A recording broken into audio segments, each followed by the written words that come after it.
CGM Raebareli के आदेश पर तत्कालीन सलोन कोतवाल संजय त्यागी समेत 10 अन्य पुलिसकर्मियों के खिलाफ गंभीर धाराओं में दर्ज हुआ मुकदमा।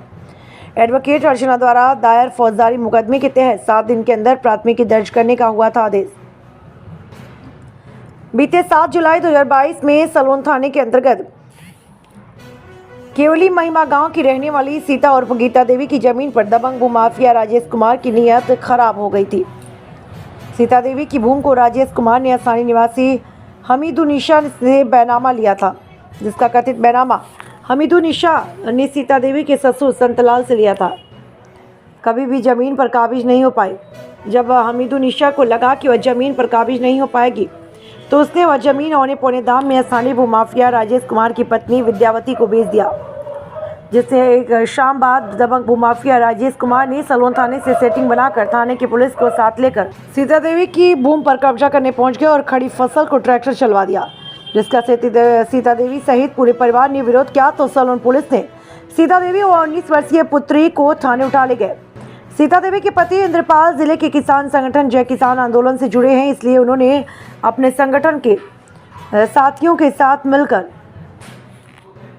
संपर्क करके घटना की पूरी जानकारी दी और उसके बाद जय किसान आंदोलन के पदाधिकारी पुष्कर पाल ने ट्विटर के माध्यम से यूपी पुलिस और रायबरेली पुलिस से संबंधित घटना की जानकारी मांगी और उचित कार्रवाई करने का अनुरोध किया।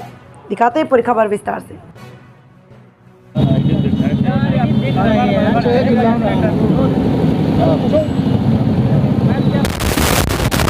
मेरा नाम अर्चना है।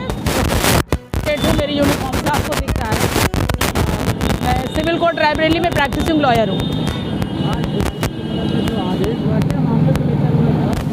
हाँ, आज ऑर्डर नहीं हुआ है। ये 30/9/2024 को ऑर्डर मुख्य न्यायिक मजिस्ट्रेट रायबरेली की न्यायालय से पारित किया गया है। इसमें जो 2022 को 5/7/2022 को एक घटना हुई थी, सलोन के केवली महिमा गांव है, बाबा का पुरवा, वहाँ इंद्रपाल नाम का एक व्यक्ति जिसके यहाँ 3 मुकदमे पहले से चल रहे थे, दीवानी मुकदमे, और लेकिन 5/7/2022 को प्लान करके पुलिस की मदद से सांठगांठ साजिश से जो लैंड माफिया राजेश यादव और उसकी पत्नी सीता देवी कड़े दिन आते, उन्होंने पहले तो इंद्रपाल को अरेस्ट किया 151 में फर्जी चालान करके सलोन की पुलिस में। उस समय वहाँ के जो एसएचओ थे संजय त्यागी थे।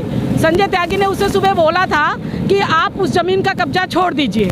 सुबह जब वो कब्जा नहीं छोड़ा, वो आ गया 4 बजे, उसका वापस किया उन्होंने 151 का चालान से, उसको बेल आउट हुआ और घर आया। शाम को उसकी जो खेत में धान लग रहा था, तो इन्होंने देखा कि ये लोग अभी भी कब्जा ही कर रहे हैं, ये डरे नहीं। तो शाम को पूरी थाने की पुलिस समेत इन्होंने वो राजेश यादव, सीता देवी, कड़े दिन, इन सबकी मदद करने के उद्देश्य से वहाँ षड्यंत्र रचते हुए और इंद्रपाल को किसी भी तरीके से वो उस ज़मीन से बेदखली करने के लिए इन्होंने ट्रैक्टर चलवा दिया, खड़ी फसल जुतवा दिया, पूरा धान की फसल रौंद दी और सब्जी, कद्दू, लौकी, सब फसल, उसकी खड़ी फसल। यही नहीं रुके, रौंदने के बाद भी ये जो महिला, जो इंद्रपाल की पत्नी थी सीता देवी और जो उसकी एक बेटी थी 18 साल की, इन्होंने रात के 7 बजे के उसको अरेस्ट कर लिया और वो महिला और उसकी पत्नी को थाने ले आए। और उसको पता नहीं, जब मुझे जानकारी हुई कि उसका खेत रौंदा जा रहा है, तो मैंने रायबरेली की डीएम महोदया को फ़ोन किया।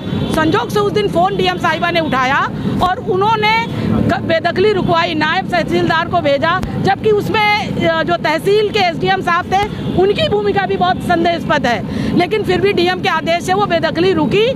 मुझे 8 बजे के करीब जानकारी हुई रात में, मेरे क्लाइंट ने, इंद्रपाल ने मुझे फ़ोन किया कि मेरी बेटी को और मेरी पत्नी को भी पुलिस उठा ले गई है।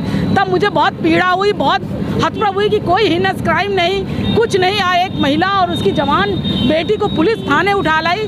तब उतनी रात में हमारे साथी जय किसान आंदोलन के पुष्कर पाल जी हमारे साथ है, अधिवक्ता हैं, और हमने ट्वीट किया तो रायबरेली पुलिस का जवाब आने लगा कि हाँ उठाया है हमने। और फिर हमने डीजीपी को फ़ोन किया रात में, तब वो 11:30 बजे रात में डीजीपी के या वहाँ के आदेश से या जैसे भी हमारी जो ट्विटर पे पुलिस चैट कर रही थी, वो 11:30 बजे रात में महिला थाने लेके आए। हम महिला थाने जब गए उस महिला को मिलने, तो उन्होंने बहुत मारा था, महिला को उसने बताया हमको कि हमसे कह रहे थे थाने में, और हमारी बच्ची और हमारे साथ बहुत छेड़खानी हुई, अश्लील हरकतें हुई हैं थाने के अंदर सब, और हमसे कह रहे थे अपने पति को बुलाओ और समझौता करो। खैर उतनी रात में हमको पता चला, जो ट्विटर पे आया जवाब कि वांट ऑफ सेंटर ले गए। फिर हम सुबह थाने गए तो हमको महिला और पत्नी फिर वहाँ मिले दोबारा। हमने यहाँ पे पुलिस को शिकायत भेजी, कोई कार्रवाई नहीं हुई। एसपी को मिले, कोई कार्रवाई नहीं हुई। तब हमने यहाँ 156(3) में मुख्य न्यायिक मजिस्ट्रेट के समक्ष एक प्रार्थना पत्र योजित किया। 2022 से लेके वो अभी तक पेंडिंग था, और हमारे जो वर्तमान मुख्य न्यायिक मजिस्ट्रेट पवन ये SHO उस समय जो संजय त्यागी थे उनके समेत मेरे ख्याल से 12 पुलिसकर्मी हैं, उसमें 8 शायद नामजद हैं ये लोग, और 3 अज्ञात, 3 महिला और 3 पुलिस अज्ञात है।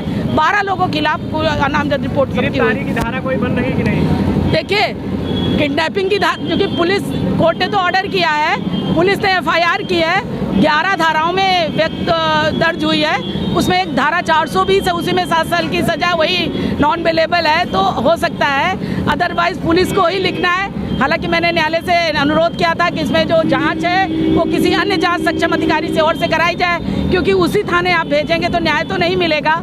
लेकिन फिर भी मैं अपने जो मुख्य न्यायिक मजिस्ट्रेट पवन कुमार सिंह हैं उनका बहुत बहुत आभार व्यक्त करते हैं। उन्होंने न्याय किया, वो हमने वीडियोज़ दिए, हमने फ़ोटोज़ दिए, मैंने सारे दस्तावेज जब दिए दोनों प्राइमा फेसी लगा कि अन्याय हुआ है। मैंने बताया कि ये चैट्स है, उन्होंने बहुत गंभीरतापूर्वक एक ऑर्डर किया है और सबके खिलाफ FIR दर्ज करने का आदेश किया है। FIR दर्ज भी हो गई है 10 तारीख को, इसी 10 अक्टूबर।